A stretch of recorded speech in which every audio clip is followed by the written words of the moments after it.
Hello everyone, আমি দেবজানি আর আজকে চলে এলাম নতুন আরেকটা মিনি ব্লগ নিয়ে।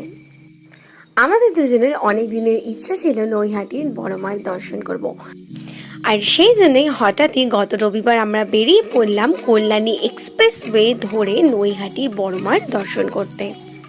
প্রায় 1.5 ঘন্টা জার্নি করার পর ঠিক দুপুর 1টায় আমরা পৌঁছে গেলাম বড় মার মন্দিরের সামনে। আর 1 ঘন্টা লাইনে দাঁড়ানোর পর ফাইনালি আমরা মন্দিরের ভেতরে প্রবেশ করার সুযোগ পেলাম। তোমরাও কি বড় মার দর্শন করতে আসতে চাও? কিভাবে আসতে হবে জানতে হলে ফুল ব্লগটা কিন্তু আমার চ্যানেলে অবশ্যই দেখে এসো। মায়ের দর্শন করার পর আমরা আশেপাশের দোকানগুলোতে চলে গিয়েছিলাম কিছু কেনাকাটা করতে। মায়ের এই ছবিটা আমার বেশ পছন্দ হয় আর আমি এটা সাথে করে নিয়ে আসি।